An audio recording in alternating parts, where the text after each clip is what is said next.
Israel और Iran के युद्ध का खतरा लगातार मंडरा रहा है। तब तुर्की ने ऐसा कदम उठाया है जिसने पूरे इजरायल की धड़कनें बढ़ा दी हैं। एर्दोआन की ऑर्डर पर तुर्की की सेना ने 2 ऐसे बम टेस्ट किए जो अमेरिका के बंकर बस्टर बम से भी खतरनाक हैं। तुर्की की तरफ से इजरायल को वार्निंग बहुत साफ है, वो ये कि वो इजरायल पर ईरान से भी खतरनाक हमले करने की ताकत रखता है।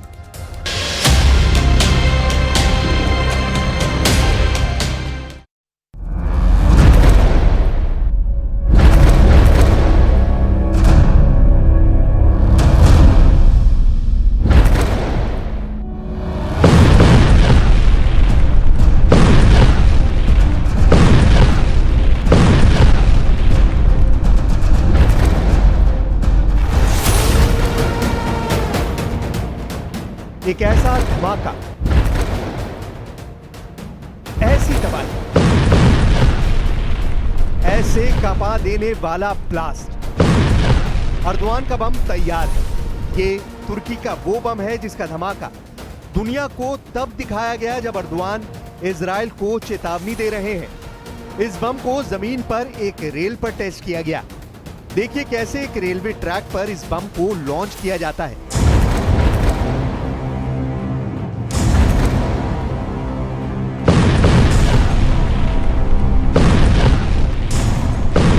रफ्तार इतनी ज्यादा है कि नजर आना मुश्किल है।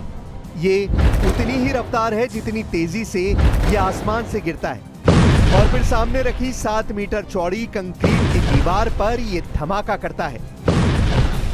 अब ये वीडियो देखिए, ये बम कैसे 7 मीटर कंक्रीट की दीवार चीर कर आगे बढ़ता है। एक बंकर बस्टर की ताकत क्या होती है, ये वीडियो देखकर समझा जा सकता है। सामने रखा कंक्रीट का ब्लॉक 7 मीटर चौड़ा है और इसको भेदकर यह बम दूसरी तरफ से बाहर निकलता है। अब देखिए तुर्की के इस बम ने कंक्रीट के टारगेट को किस तरह तबाह किया। तुर्की का यह super bunker buster bomb 7 metre की कंक्रीट को भेदकर आगे बढ़ता है और फिर धमाका करता है। क्या ये धमाके देखकर नेतन्याहू डर जाएंगे? क्योंकि एर्दोआन की तैयारी खतरनाक नजर आ रही है। एर्दोआन के बम में इतनी आग है कि इसे नजरअंदाज नहीं किया जा सकता। इस वक्त सीरिया से लेकर गाजा तक तुर्की और इजराइल आमने सामने नजर आ रहे हैं। अब देखिए एर्दोआन का दूसरा बम।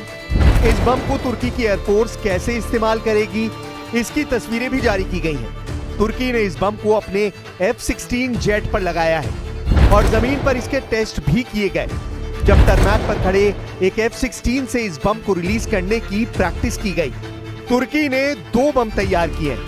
एक का नाम है हयालत, तुर्की की भाषा में इसे भूत कहा जाता है। दूसरे बम का नाम है गजब यानी गुस्सा। एर्दोआन पूरी दुनिया को तुर्की का बनाया गया भूत बम भी दिखा रहे हैं और गजब यानी गुस्सा भी दिखा रहे हैं। ये दोनों कन्वेंशनल यानी गैर परमाणु बम हैं।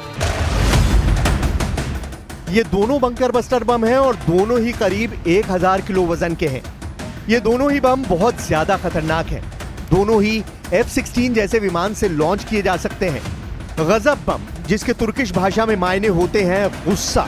क्या यह एर्दोआन का वो गुस्सा है जो इजराइल पर फूटेगा? माना जा रहा है कि तुर्की के दोनों बम अब एर्दोआन को बड़े युद्ध के लिए तैयार कर चुके हैं। तुर्की का दावा है कि गजब बम 2 किलोमीटर के दायरे में सब कुछ तबाह कर देगा। यह अमेरिका के MK-84 बंकर बस्टर बम से 3 गुना ज्यादा ताकतवर बताया जा रहा है। नेटो देशों के मुख्य हथियारों में से एक MK-84 बम 3.5 मीटर चौड़ी कंक्रीट को भेद सकता है, जबकि तुर्की का गजब बम 7 मीटर चौड़ी कंक्रीट को चीर कर दिखा चुका है। दोनों ही बम का वजन 1000 किलो से कुछ कम है। दोनों को ही विमानों से लॉन्च किया जा सकता है। धमाके के दौरान गजब बम से करीब 10,000 बॉम्बलेट्स यानी विशेष घातक कण चारों तरफ फैल जाते हैं। ये कण 10 अलग अलग तरह के घातक टुकड़ों में बदलकर भयानक तबाही फैलाते हैं।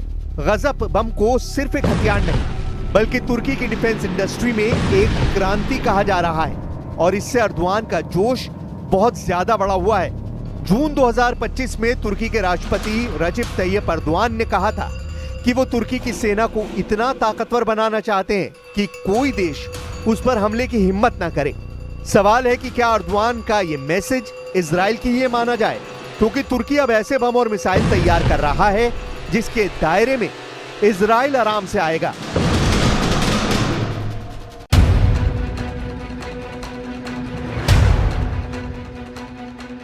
आखिर क्या चल रहा है तुर्की में? कुछ दिन पहले ही तुर्की ने अपनी हाइपरसोनिक मिसाइल दुनिया को दिखाई थी।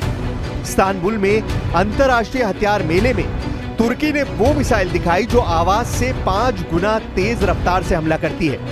यह है तुर्की की तैफून ब्लॉक 4 मिसाइल, जो एक हाइपरसोनिक मिसाइल है। इसे तुर्की की मिसाइल बनाने वाली कंपनी रॉकेस्तान ने तैयार किया है। इस मिसाइल की रफ्तार है 6000 किलोमीटर प्रति घंटा। यह मिसाइल 1 सेकंड में 1666 मीटर की दूरी तय करती है। अर्दवान का मूड युद्ध का नजर आ रहा है। उनकी सेना कुछ बड़ा करने जा रही है। यह खतरा नेतन्याहू को भी नजर आ रहा है। ईरान के बाद अब तुर्की और इजराइल के बीच तनाव लगातार बढ़ रहा है। इजराइल में माना जा रहा है कि तेजी से उभरता हुआ तुर्की उसके लिए खतरा बनता जा रहा है और यह खतरा ईरान से भी बड़ा हो सकता है। अर्दवान के नए नए बम इसकी वजह माने जा रहे हैं। पहले अर्दवान ने तुर्की की हाइपरसोनिक मिसाइल तैफून दुनिया को दिखाई और उसके बाद उस बम का धमाका दिखाया जो तुर्की का सबसे शक्तिशाली बम कहा जा रहा है। ये दोनों तस्वीरें न सिर्फ इजराइल बल्कि हर उस देश के लिए खतरा है जो तुर्की को अपना दुश्मन मानते हैं। इन दोनों हथियारों की चर्चा आर्मीनिया में हो रही है। इनकी चर्चा ग्रीस में भी हो रही है और इसमें तो कोई शक नहीं कि इजराइल में तो इन दोनों हथियारों का सीक्रेट पता करने का मिशन भी शुरू हो चुका है।